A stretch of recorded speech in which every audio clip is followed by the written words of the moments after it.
க்கு மேல பார்த்தீங்கன்னா ஒரு 35, 40 அண்ட் அபவ் சீனியர் சிட்டிசன்ஸ் எல்லாருக்குமே மேக்ஸிமம் வந்து நிறைய எங்ககிட்ட வர்ற கேசஸ் வந்து பார்த்தீங்கன்னா இந்த ஏஜ் குரூப்பில் தான் வர்றாங்க ஃபார் ப்ரொலாப்ஸ் யூட்ரஸ், அதாவது கர்ப்பப்பை இறக்கம் அல்லது அடி இறக்கம்னு தமிழை சொல்லுவாங்க. ஸோ இந்த கண்டிஷன் வந்து இந்த ஏஜ் குரூப்பில் இருக்கிற பெண்களுக்கு நிறைய பாதிச்சு எங்ககிட்ட ட்ரீட்மெண்ட்டுக்கு வராங்க. முக்கியமான காரணம் அப்படின்னு சொல்லப்படுறது, அதாவது கர்ப்பப்பை இறக்கம் அல்லது அடி இறக்கம், இது வர்றதுக்கு முக்கியமான காரணம்னு சொல்லப்படுறது அந்த கர்ப்பப்பையோட எனர்ஜி லெவல் வீக் ஆயிடுறது. அதாவதுங்க நீங்கள் ஜஸ்ட் திங்க் பண்ணி பாருங்க, ஒரு பலூன் வந்து நல்ல ஸ்ட்ராங்காக அதோட எனர்ஜி லெவலில் நல்ல ஸ்ட்ராங்காக தன்னோட நிலையில் இருக்குது. படிப்படியாக அதோட எனர்ஜி லெவல் வீக் ஆகும்போது தன்னோட நிலையிலிருந்து தன்னோட ஸ்ட்ரென்த்லேருந்து அப்படியே தளர்ந்துட்டே வந்துச்சுன்னா எப்படி இருக்கும்? இமேஜின் பண்ண முடியுது இல்லைங்களா? நீங்கள் ஒரு பலூனில் தண்ணி ஊற்றிட்டே இருக்கீங்க, ஒரு அளவு வரைக்கும் அது கொள்ளும். ஒரு அளவுக்கு மேலே போனீங்கன்னா அது அதோட இடத்துலேருந்து கீழே இறங்குன மாதிரி ஒரு நிலையை நமக்கு காட்டும்.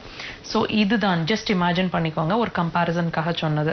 ஸோ இது மாதிரி நடக்கக்கூடிய ஒரு நிலை தான் கர்ப்பப்பை இறக்கம், அடி இறக்கம். அதாவது தன்னோட எனர்ஜி லெவல், தன்னுடைய இயல்பு நிலையிலிருந்து தளர்ந்து போய் வீக்கா, அதாவது எலாஸ்டிசிட்டியோட இருக்குன்னு வச்சுக்கோங்களேன். அப்படி நம்ம கம்பேர் பண்ணுவோமே, நல்ல ஸ்ட்ராங்கா எலாஸ்டிசிட்டியோட நல்ல ரப்பர் பேண்ட் மாதிரி எக்ஸ்பேண்ட் ஆகவும் ஷ்ரிங்க் ஆகவும் அப்படின்ற மாதிரி இருக்கும்.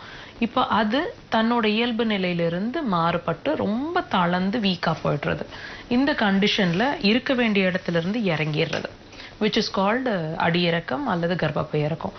ஸோ இதை வந்து நம்ம மற்ற சிகிச்சை முறைகளில் அதை வந்து நம்ம அகற்றிடலாம், ரிமூவ் பண்ணிடலாம் ஆப்ரேஷனில் அப்படின்னு சொல்லுவாங்க.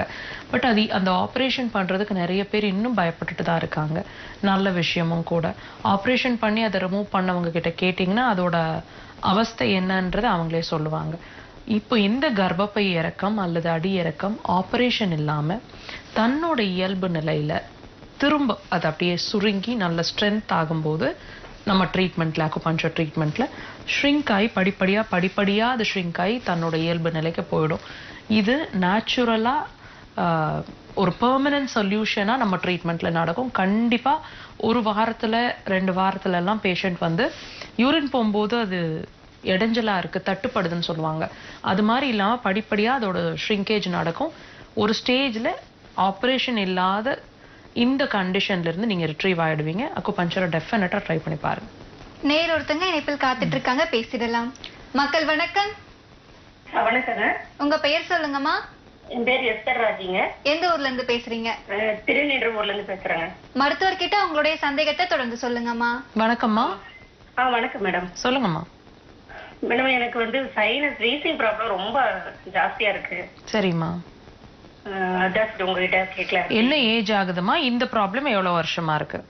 எனக்கு இது ஒரு 2-3 வருஷமா இருக்குங்க. சரிம்மா. உங்களோட வயசு? வயசு வந்து எனக்கு 49. 49. அந்த வீசிங் பிரச்சனை உங்களுக்கு என்ன மாதிரி தொந்தரவுகளை கொடுக்குதுன்னு கொஞ்சம் சொல்றீங்களா? எனக்கு சைனஸ் ப்ராப்ளமும் இருக்கு. தும்மல் வருங்க காலை நேரங்கள்ல.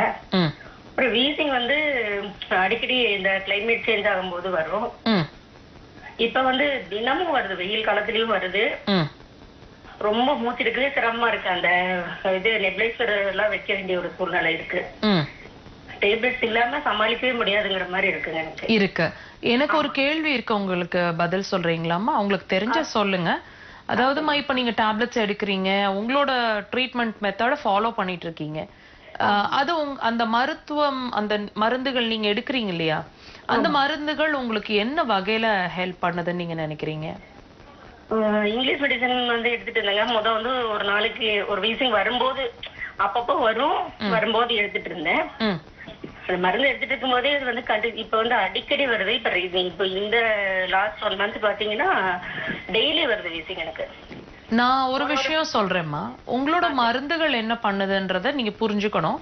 உங்க மருந்துகளை நீங்க எடுக்கும் போது பஃப் எடுக்கிறீங்க அல்லது டேப்லெட்ஸோ நீங்க என்ன எடுக்கிறீங்களோ அதை வந்து அந்த செகண்ட் உள்ள அந்த பிரச்சனையை வந்து அப்படியே உள்ள அமுக்கிடும்.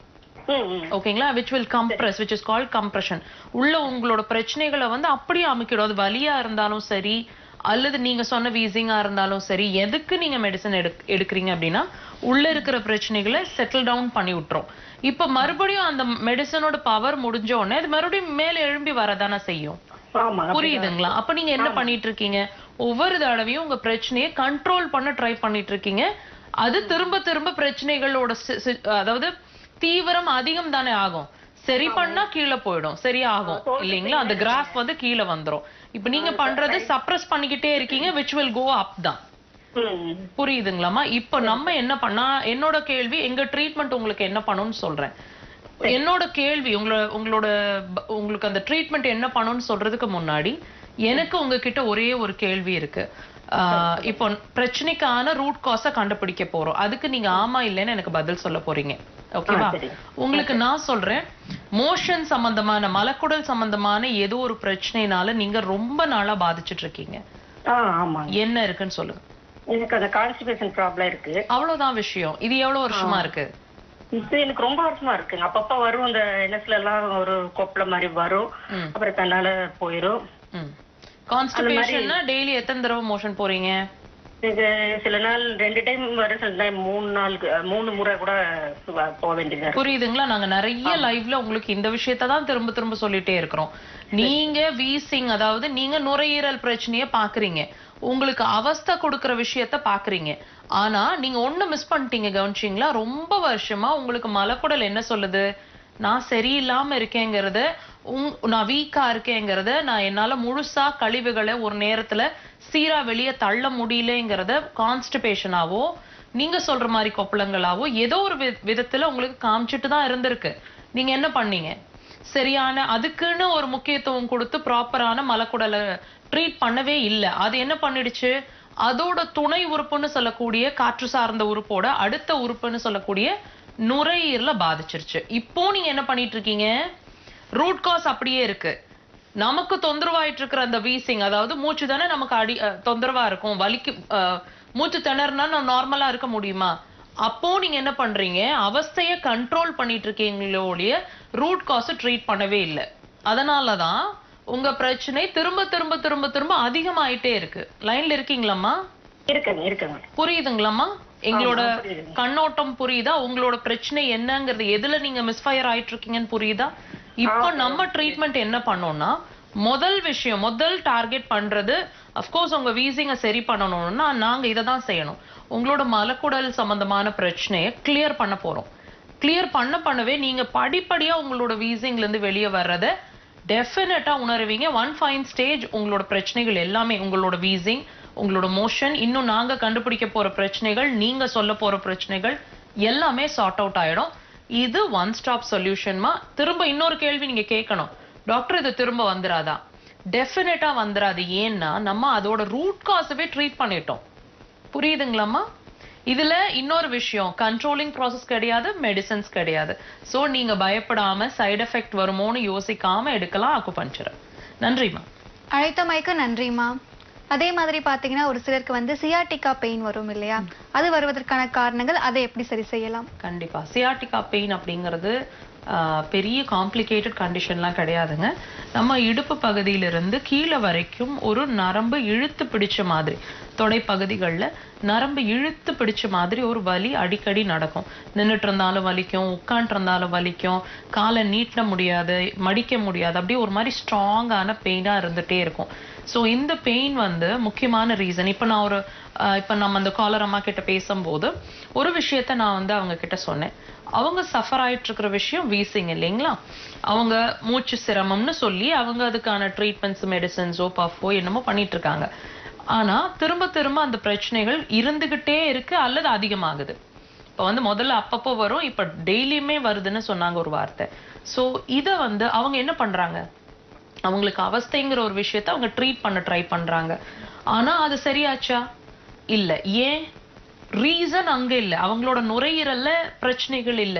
காமிக்கிறது, அது அவஸ்தைன்னு வெளியே காமிக்கிற விஷயம்தான் வீசிங், நுரையீரல். ஆனா அவங்களோட ரூட் காஸ் எங்க இருக்கு? அவங்களோட மலக்குடல்ல. நான் சொன்னேன் இல்லைங்களா? இப்போ இதே விஷயம் சியாட்டிகா பெயினுக்கும் வரும். காலர் இருக்காங்களா? நேர் இணைப்பில் இருக்காங்க, பேசிடலாம். மக்கள் வணக்கம். வணக்கம், இணைப்புல இருக்கீங்க, உங்க பெயர் சொல்லுங்க. வணக்கம் மேடம். உங்க பெயர் சொல்லுங்க ஐயா. என் பெயர் குருன்னு பேர் மேடம். எந்த ஊர்ல இருந்து பேசுறீங்க? கும்பகோணத்துல இருந்து பேசுறேன். மருத்துவர்கிட்ட உங்களுடைய சந்தேகத்தை தொடர்ந்து சொல்லுங்க ஐயா. வணக்கம் ஐயா. மேடம் வணக்கம் மேடம். என் மனைவிக்காக கேக்குறேன் மேடம். சொல்லுங்க, அம்மாவோட வயசு சொல்லுங்க, என்ன கம்ப்ளைண்ட் சொல்லுங்க. அம்மா வந்து மேடம் 57. ஓகேங்க மேடம். ஒரு 3 வருடமாக கர்ப்பப்பை இறங்கி இருக்கு. சொல்லுங்க, இன்னொரு தடவை சொல்லுங்க. கர்ப்பப்பை கொஞ்சம் இறங்கி இருக்குன்னு சொல்றாங்க. சரிங்க. அது இறங்கி இருக்கு, அவங்க கூச்சப்படுறாங்க. அதனால நான் பரவாயில்ல பரவாயில்ல, தப்பு இல்ல, சொல்லுங்க. இறங்கி இருக்குன்னு சொல்றாங்க மேடம். அவங்களுக்கு ஏற்கனவே வந்து மாதிரி பார்த்து அவங்க ப்ளீடிங் நிறைய போச்சு. ப்ளீடிங் நிறைய இருந்தது. சரிங்க. மேடம் அது அப்படியே சரியாயிடும் எங்களுக்கே உள்ளதுன்னு சொல்லிட்டு சரியாயிடும் சொல்லிட்டாங்க மேடம். அப்ப மாடிக்கு சரி இறங்கினதுல வெயிட் தண்ணி குடுக்கறதுல கொஞ்சம் இறங்கிட்டு சரி மேடம். அது சரி பண்ண முடியுமா மேடம்? நிச்சயமா ஐயா, சந்தேகமே இல்லாம. இது எவ்வளவு வருஷமா இருக்குங்க அம்மாக்கு இந்த மாதிரி அடி இறக்கம்?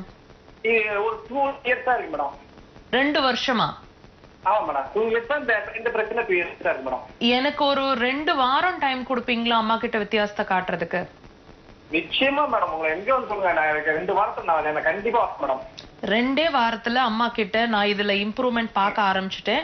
கொஞ்ச நாள் பொறுமையா நான் சொல்ற மாதிரி சிகிச்சை எடுத்தா கம்ப்ளீட்டா நான் ரெக்கவர் ஆயிடுவேன்னு, நான் இந்த ட்ரீட்மெண்ட்டை நம்ப ஆரம்பிச்சிட்டேன்னு அம்மாவே உணர வைக்க முடியும். ஆபரேஷன் இல்லாம, தயவுசெய்து ஒரு விஷயம் புரிஞ்சுக்கோங்க, எந்த பிரச்சனைக்கும் அந்த உறுப்பை ரிமூவ் பண்றது தீர்வே அல்ல. திரும்ப திரும்ப நாங்க ஒவ்வொரு லைவ்லயும் அதை தான் சொல்றோம்.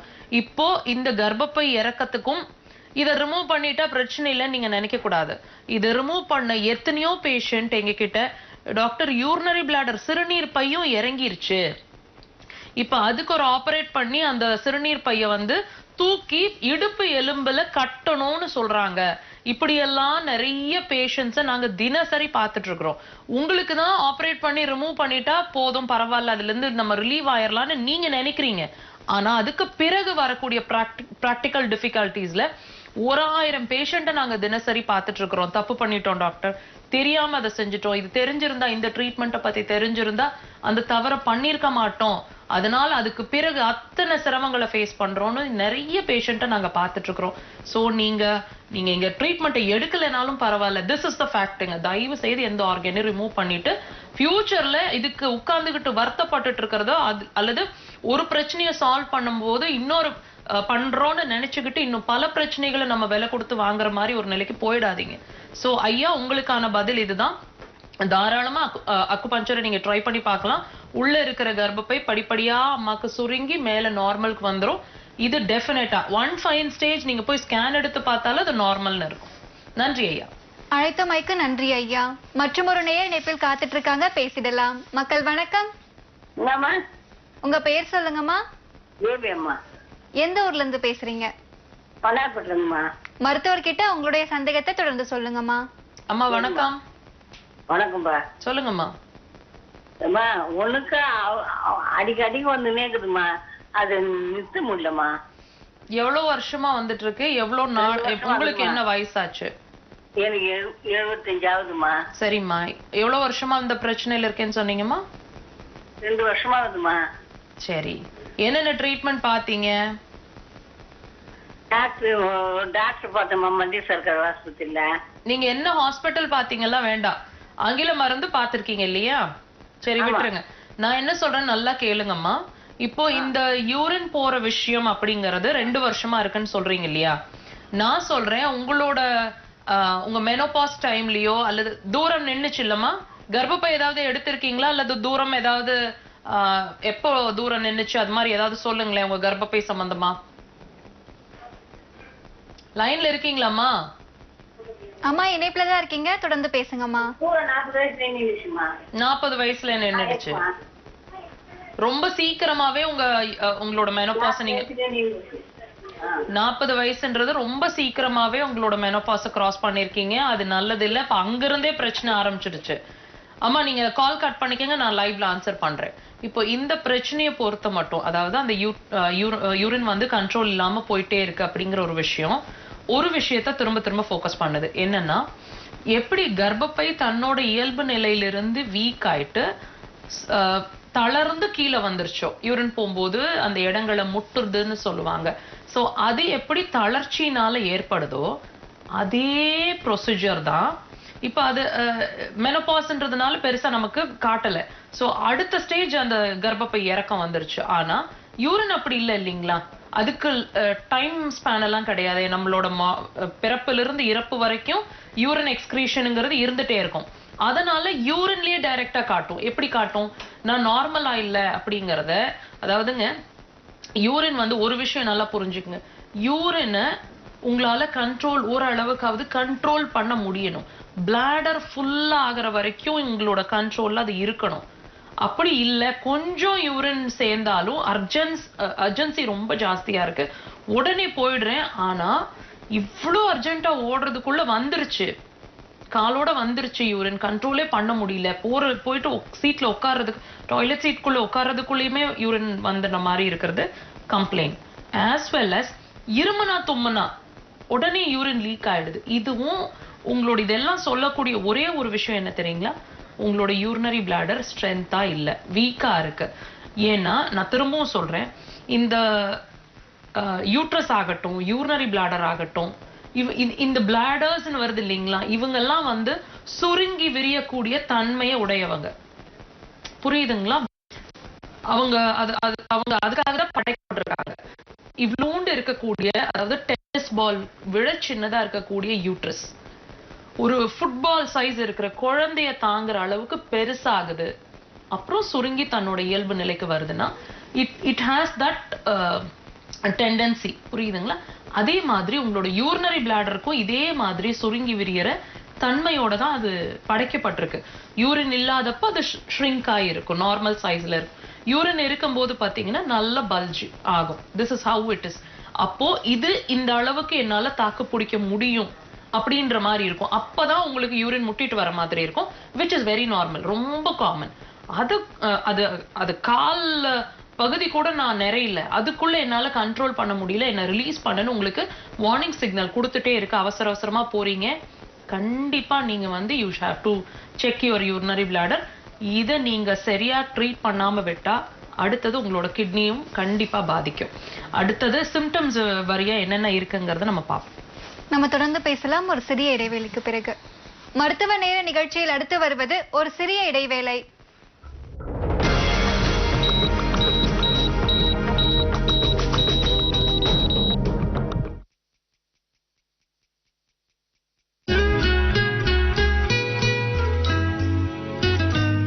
சென்னை ஆர்ட் வேர்ல்டு கலைக்கூடத்தில் நடைபெற்ற 4 பெண் ஓவிய கலைஞர்களின் கைவண்ணத்தில் உருவான ஓவிய கண்காட்சி.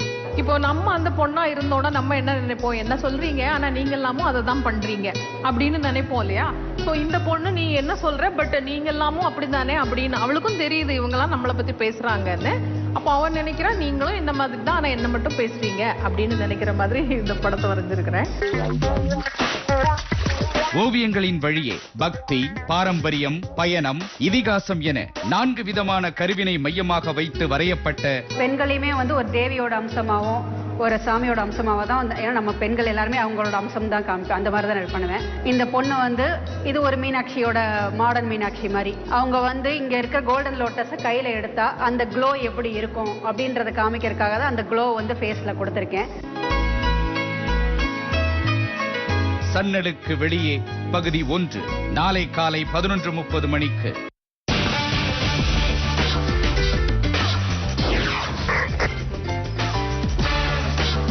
இது எடுத்து உள்ளங்கையில் வச்சிடற, சரிங்களா? பாருங்க, இதில் வச்சிடலாமா? இப்போ பாருங்க, ஓகே, ஊதிருங்க. 2 3 வாவ், பார்த்தீங்களா எவ்வளோ பெரிய பேப்பர் காதுக்குள்ள வச்சிருக்கீங்க. 1 2 3 இங்க பாருங்க.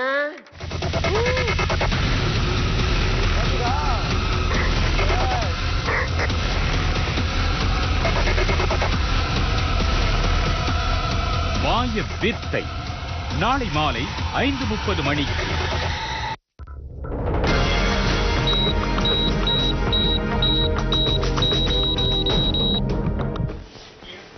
இடைவேளைக்கு பிறகு மருத்துவ நேர நிகழ்ச்சி தொடர்கிறது. உங்களுடைய அடுத்தடுத்த மருத்துவ முகாம் பத்தி சொல்லுங்க. கண்டிப்பா நம்மளோட கேம்ப் வந்து through Tamil Nadu as well as Bangalore நிறைய இடங்கள்ல நடந்துட்டு இருக்குங்க. டேட்ஸ் டிஸ்பிளேல நீங்க பார்த்துட்டே வரலாம். இடங்களை நான் சொல்றேன். நம்மளோட அடுத்த கேம்ப் வந்து 14th அன்னைக்கு நம்மளோட ஈரோட்ல நடக்க இருக்கு. ஃபாலோட் பை திருச்சி, சேலம், மதுரை, பெங்களூர் நிறைய இடங்கள்ல நடந்துட்டே இருக்கு. நீங்க அந்த 14th வந்து திருச்சியில நடக்க இருக்கு. திரும்ப ரிப்பீட் பண்றேன், 14th ஆஃப் திஸ் மந்த், அதாவது ஜூலை மாதம் திருச்சியில நடக்க இருக்கு. நான் சொன்ன மாதிரி நீங்க அடுத்தடுத்த டேட்ஸ் ஸ்க்ரால்ல கொடுத்துட்டே இருக்கிறாங்க, வாட்ச் பண்ணிட்டே வாங்க.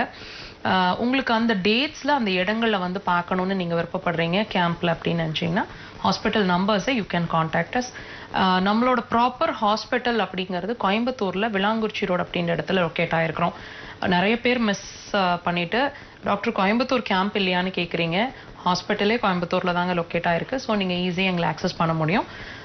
நம்ம ஹாஸ்பிட்டலை பொறுத்த வரைக்கும், அதாவது தியான குபஞ்ச ஹாஸ்பிட்டலை பொறுத்த வரைக்கும் அட்மிஷன் பேஸ்ட் ஹாஸ்பிட்டல் கோயம்புத்தூர்ல ஃபங்க்ஷன் பண்றோம். ஸோ நீங்க தங்கி இருந்து சிகிச்சை எடுக்கணும்னு நினைக்கிறீங்கன்னா ஹாஸ்பிட்டல் கோயம்புத்தூரை ஃபோக்கஸ் பண்ணுங்க. நம்மளோட பிரான்ச் வந்து சென்னையிலயும் இயங்கிட்டு இருக்கு, Kodambakkam Paradeeswarar colony 3rd Street.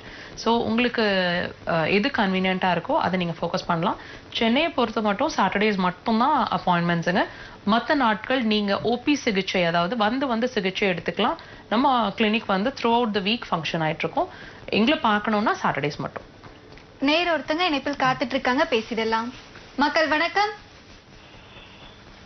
வணக்கம், இணைப்பில் இருக்கீங்க, உங்க பெயர் சொல்லுங்க. Hello ma'am. வணக்கம்மா, உங்க பெயர் சொல்லுங்க.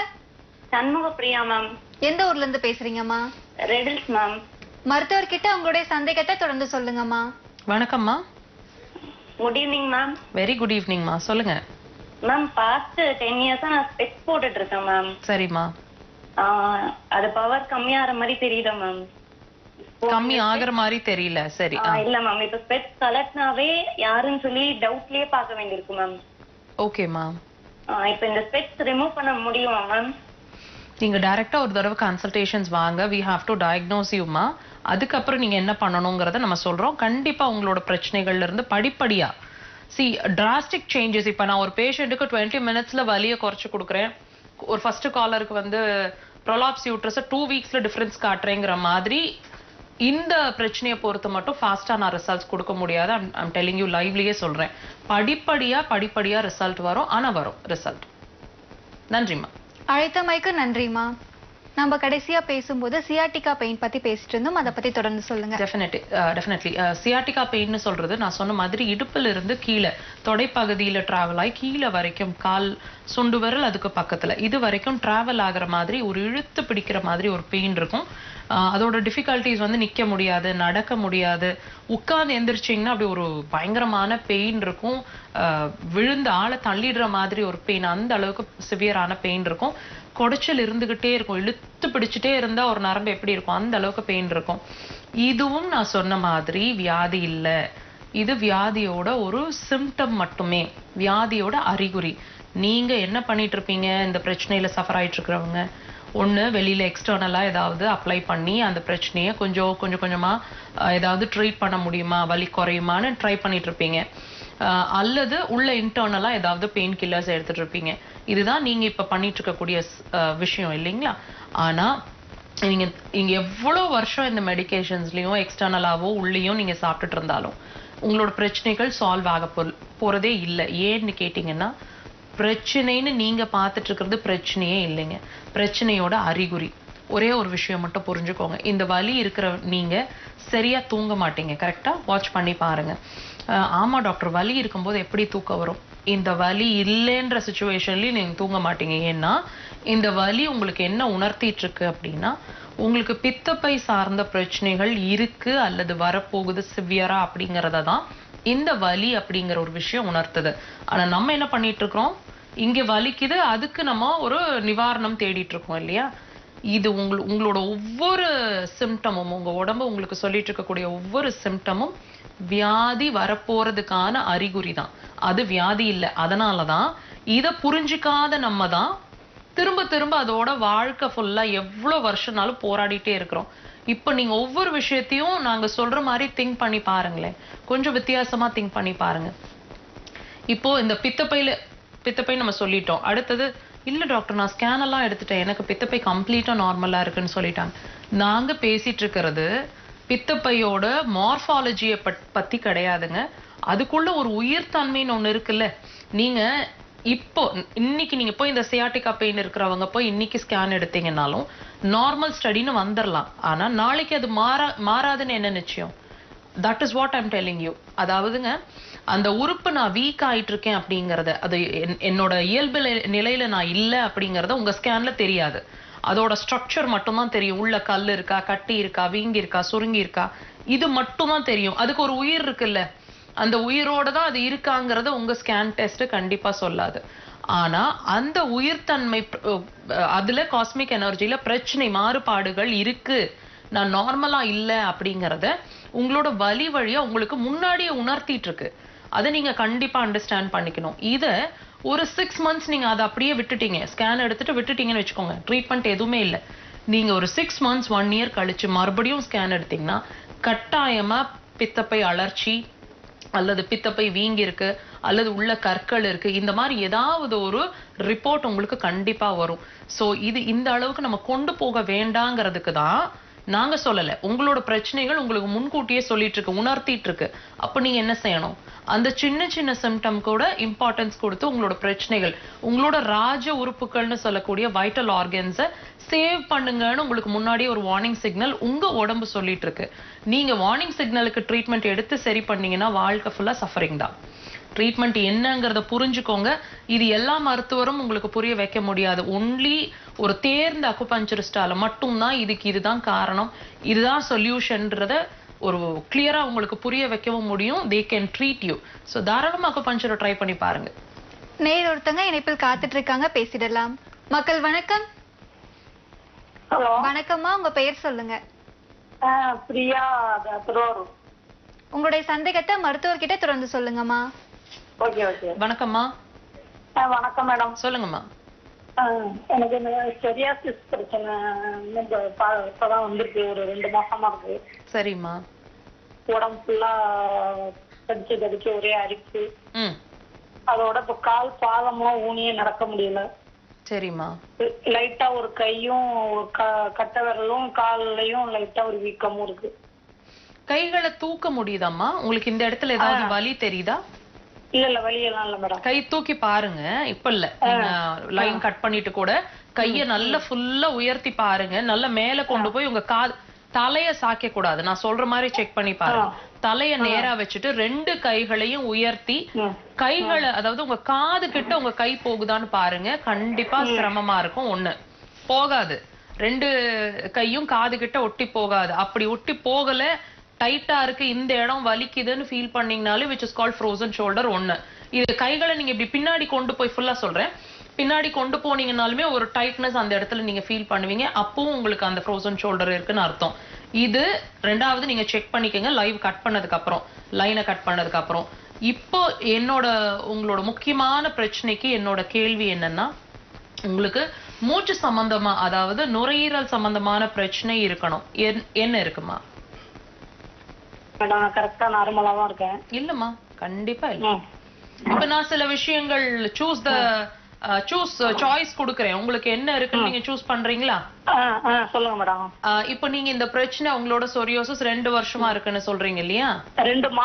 2 மாசமா இருக்கு. இப்போ நான் ஒரு வருஷமாவோ 2 வருஷமாவோ எவ்வளவு நாள்னு நீங்க சொல்லுங்க. பிரச்சனைகள் என்னென்னு நான் லிஸ்ட் அவுட் பண்றேன், அதுல நீங்க சூஸ் பண்ணுங்க. உங்களோட பிரச்சனை வந்து அடிக்கடி சளி பிடிக்கிறது, தண்ணி மாத்தி குடிச்சா சளி பிடிச்சுக்கிறது, குளிர்ச்சி சேர்த்த முடியாது, ஃப்ரிட்ஜ்ல இருந்து ஏதாவது ஒண்ணு ஐஸ்கிரீமோ தயிரோ சாப்பிட்டா உடனே தொண்டை வலிக்கும், தொண்டை கட்டிக்கும், அல்லது இப்படி பண்ணுவோம் இல்லையா, இப்படி கிளியர் பண்ணுவோம் இல்லையா, தொண்டையில சளி இருந்துட்டே இருக்கிற மாதிரி இருக்கிறது, மூக்கு ஃபேன்லயோ ஏசிலயோ இருந்தா மூக்கு அடைச்சுக்கிற மாதிரி இருக்கிறது, அல்லது நெஞ்சு பகுதியில முதுகு பகுதியில ஏதாவது கேஸ் பிடிக்கிற மாதிரி இருக்கிறது, அடிக்கடி பெருமூச்சு எடுத்துக்கிற மாதிரி இருக்கிறது, அல்லது பேசும்போது மூச்சு தடுமாறுற மாதிரி இருக்கிறது, அல்லது சளியே இல்லைங்க ரொம்ப வருஷம் ஆச்சு சளி பிடிச்சு அப்படின்னு சொல்றது. இதுல உங்களுக்கு என்ன இருக்குமா? இல்ல ரொம்ப வருஷமாச்சு, ஆனா அந்த முதுகு பக்கம் பின்பக்கம் லைட்டா எப்பயாச்சும் வலி இருக்கு. எவ்வளவு நாள் ஆச்சு சளி பிடிச்சு உங்களுக்கு? சளி பிடிச்சு இப்ப அப்படியே 1 இயருக்கு மேல இருக்கும். நல்லா புரிஞ்சுக்கோங்க. இப்ப நான் சொல்லிட்டு வந்தேன் இல்லையா, நீங்க எனக்கு சளி தொந்தரவே இல்லைன்னு சொல்லிட்டீங்க, கவனிச்சிங்களா? ஆமா. கடைசியா